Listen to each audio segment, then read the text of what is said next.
नमस्कार, आप देख रहे हैं मातृभूमि में आपके साथ शोभना यादव। मातृभूमि की शुरुआत इस समय की बड़ी खबर से। झारखंड की सियासत से ये बड़ी खबर इस समय आ रही है। मुख्यमंत्री हेमंत सोरेन ने विश्वास मत हासिल कर लिया है, यानी विश्वास मत जीत लिया है। प्रस्ताव पर हुए मतदान में सरकार के पक्ष में 48 सदस्यों ने मतदान किया है।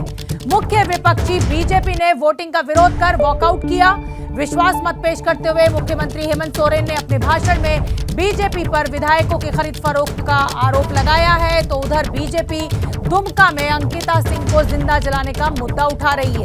विधानसभा की कार्यवाही करीब 2 घंटे तक चली, जिसके बाद सदन अनिश्चितकाल के लिए स्थगित कर दिया गया। तो हेमंत सोरेन सरकार ने विशेष सत्र बुलाया। वोट ऑफ कॉन्फिडेंस यानी विश्वास प्रस्ताव पारित हुआ। यहां से बहुमत के साथ हेमंत सोरेन के सरकार का जो बीजेपी के विधायक थे वो सभी वॉकआउट कर गए। झारखंड में सोरेन सरकार ने विश्वास मत जरूर जीत लिया है, लेकिन विपक्ष का हो हल्ला हंगामा अभी भी जारी है। अंकिता की हत्या को लेकर ये पूरा आरोप प्रत्यारोप और राजनीति चल रही है इस समय झारखंड में।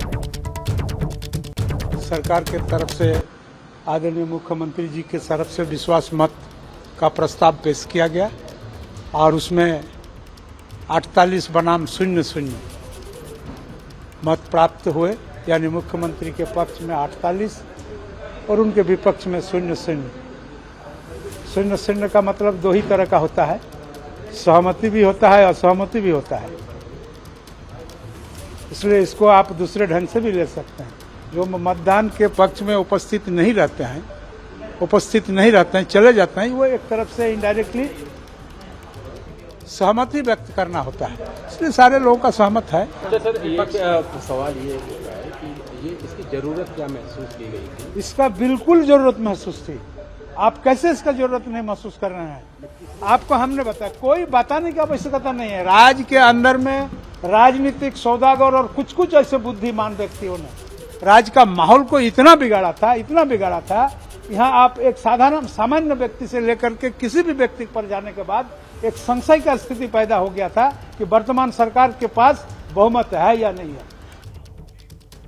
और इसी खबर पर एबीपी रिपोर्टर प्रशांत ज्यादा जानकारी लिए हुए जुड़ रहे हैं। प्रशांत, आज विश्वास मत हासिल कर लिया है हेमंत सोरेन ने। हालांकि ये अभी तक समझ में नहीं आया कि इसकी जरूरत क्या थी, लेकिन कहीं ना कहीं विश्वास मत हासिल कर एक तरीके से अपना शक्ति प्रदर्शन करने की कोशिश हेमंत सोरेन की।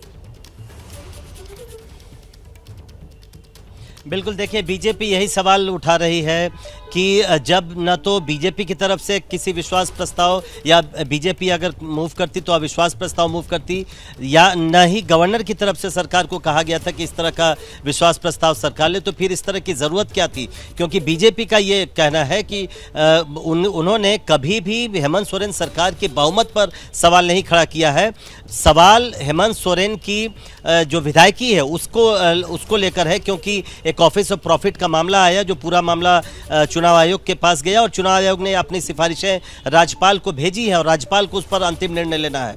तो बीजेपी यही आरोप लगा रही थी। लेकिन आपने बिल्कुल ठीक कहा, अब से कुछ दिन पहले जो अरविंद केजरीवाल ने दिल्ली विधानसभा में किया शोभना, उसी से शायद सीख लेते हुए या उससे क्यों लेते हुए हेमंत सोरेन ने भी ये दांव चला। और आज जो विशेष सत्र बुलाया गया था वो 2 घंटे से भी कम चला।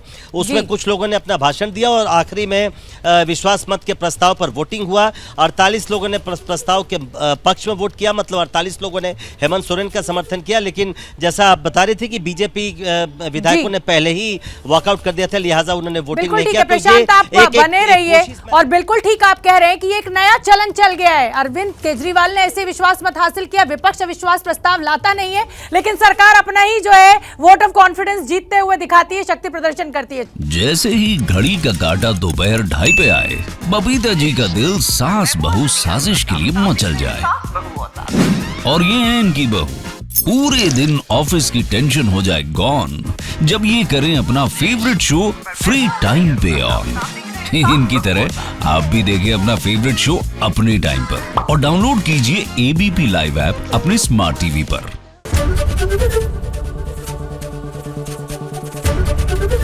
एबीपी न्यूज आपको रखे आगे।